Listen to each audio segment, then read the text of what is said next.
यदि आपका भी मन बार बार किसी स्त्री को याद करके भटक जाता है, उसके साथ समय बिताने का मन करता है, ऐसा क्यों होता है? तो वीडियो के अंत तक बने रहे, आपको इस सवाल का जवाब जरूर मिल जाएगा। दोस्तों, भगवान श्री कृष्ण कहते हैं, जिस प्रेम में किसी को अपवित्र किए बिना आत्मा से चाहा जाए, वही प्रेम पवित्र होता है। क्योंकि सच्चा प्रेम कहीं बाहर से नहीं आता, वह भीतर से जागता है और आत्मा से आत्मा तक पहुंचता है।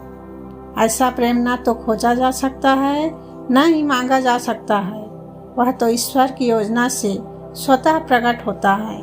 जो प्रेम केवल शरीर तक सीमित नहीं होता, वही आत्मिक प्रेम है। कृष्ण राधा को चाहते थे, मीरा कृष्ण को चाहती थी, मगर जीवन ने उन्हें रुक्मिणी के साथ जोड़ा। यदि प्रेम की पहचान केवल विवाह होता, तो राधा का नाम प्रेम की गाथाओं में सबसे ऊपर न होता। इसका मतलब यह नहीं कि रुक्मिणी का स्थान कम है, बल्कि यह संकेत है कि आत्मा से जुड़ा प्रेम हर बार सामाजिक मान्यताओं में ढल नहीं पाता।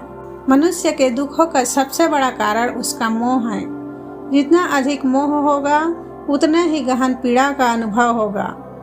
जब कोई पुरुष किसी स्त्री को केवल उसके रूप या शरीर से नहीं, बल्कि उसकी ऊर्जा, उसके स्वभाव, उसकी उपस्थिति से जुड़ने लगता है, तो वह स्त्री बार बार उसके ध्यान में आती है।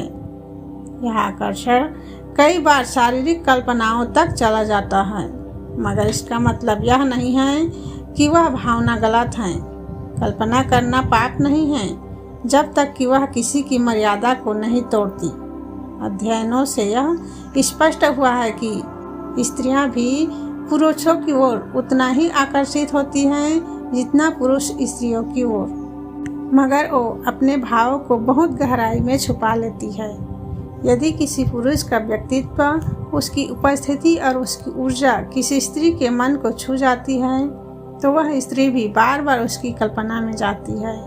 और जब कोई स्त्री किसी पुरुष को आत्मा से चाहने लगती है, तो वह केवल उसे देखती नहीं, बल्कि उसे अपने भीतर महसूस करती है। वह स्त्री दिन रात उस पुरुष के स्पर्श, उसकी बातों, उसकी उपस्थिति को अपने भीतर जीती है। और यह अनुभूति इतनी तीव्र होती है कि पुरुष भी उसकी उस ऊर्जा को अनजाने में अनुभव करने लगता है।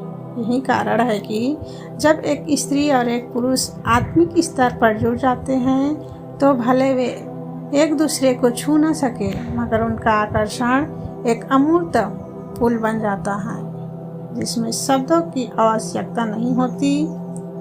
यह आकर्षण सिर्फ शरीर का नहीं, चेतना का होता है।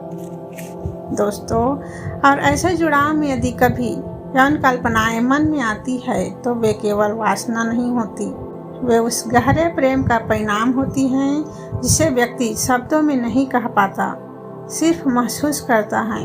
जब कोई स्त्री किसी पुरुष को भीतर से अपनाने लगती है, तो वह उसे केवल देखने भर से सुकून पाने लगती है।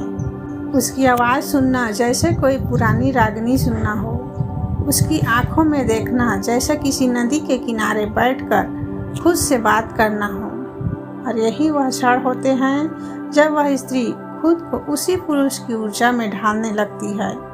वह उसके विचारों में घुल जाती है, उसकी स्मृति में समा जाती है, और फिर वह चाहकर भी उससे अलग नहीं हो पाती। उसके कपड़े पहनते हुए, बाल बनाते हुए, खाना बनाते हुए, काम करते हुए, हर जगह वह पुरुष उसके साथ होता है। एक मौन संवाद में बिना बोले, बिना छुए, बिना किसी अधिकार के, और फिर वही स्त्री अपने भीतर एक अनकहा युद्ध भी जी रही होती है, क्योंकि वह जानती है यह प्रेम अधूरा है। वह जानती है कि दुनिया इसे समझेगी नहीं। वह जानती है कि उसने जिस पुरुष को अपनी आत्मा दे दी है, वह शायद कभी उसका नहीं होगा, लेकिन वह फिर भी उस प्रेम से भाग नहीं पाती, क्योंकि वह केवल प्रेम कर रही होती है, कोई मांग नहीं, केवल समर्पण, और ऐसा समर्पण जिसे कोई देख भी नहीं सकता और ना ही कोई माप सकता है। और जब ऐसा प्रेम एक पुरुष तक पहुंचता है, तो वह उसे अनुभव करता है। हाँ, वह अनुभव करता है उसकी मौन पुकार, उसकी आंखों की नमी, उसकी छुपी हुई मुस्कान, और तब वह पुरुष भी विचलित होने लगता है। वह बार बार उसी स्त्री की ओर खींचा चला जाता है, बिना वजह उसे याद करता है, बिना प्रयोजन उसे महसूस करता है, और फिर उसके मन में भी वही इच्छा उठती है, स्पर्श करने की, छूने की, महसूस करने की। लेकिन सच तो यह होता है कि उसकी आत्मा पहले ही छू चुकी होती है। यही कारण है कि वह स्त्री उसके सपनों में आती है, उसकी कल्पनाओं में उतरती है, उसकी हर रात में सजी रहती है। और जब वह पुरुष उस स्त्री के बारे में सोचते हुए यौन कल्पनाओं में डूब जाता है, तो वह केवल शरीर नहीं चाहता, वह उस पूरे प्रेम को जी लेना चाहता है जिसे वह शब्दों में बयां नहीं कर सकता।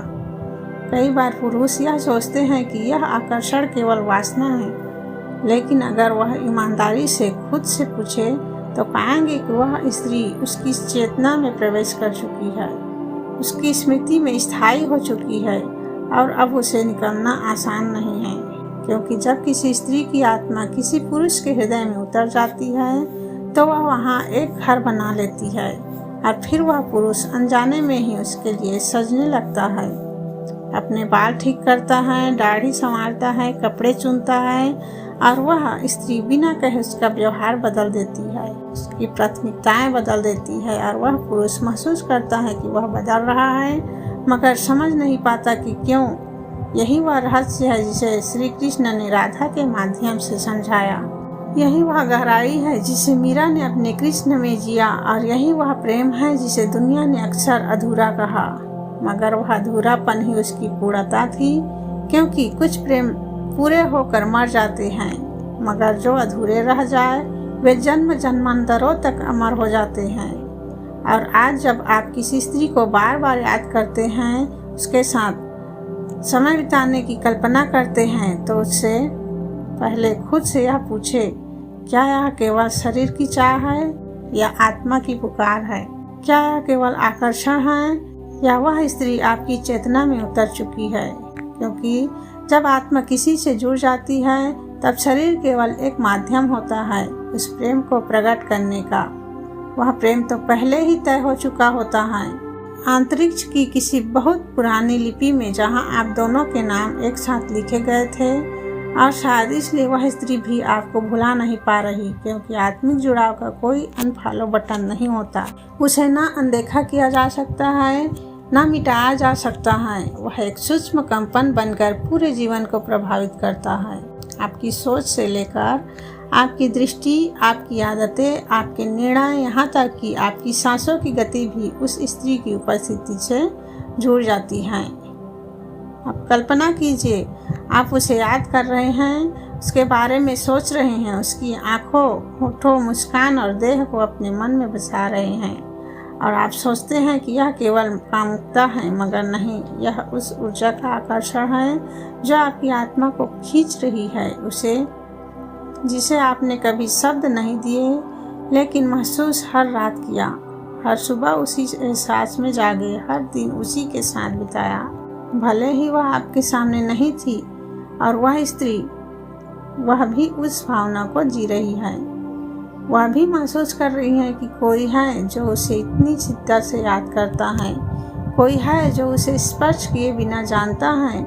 और यही वह रहस्य है जिसे विज्ञान क्वांटम इमोशनल लिंक कहता है, मगर भारतीय दर्शन इसे आत्मिक कहता है, संयोग कहता है। और ऐसा आत्मिक संयोग होता है तब संभोग की कल्पना भी पवित्र हो जाती है, क्योंकि वह केवल देह की सीमा में नहीं होती, वह चेतना की गहराई में होती है। वह स्त्री को तोड़ती नहीं, बल्कि उसमें विलीन हो जाती है, और तब आप दोनों का विलन केवल बाह्य नहीं रहता, वह एक आत्मिक एकता बन जाता है। इसलिए संभोग की इच्छा को पाप न समझे।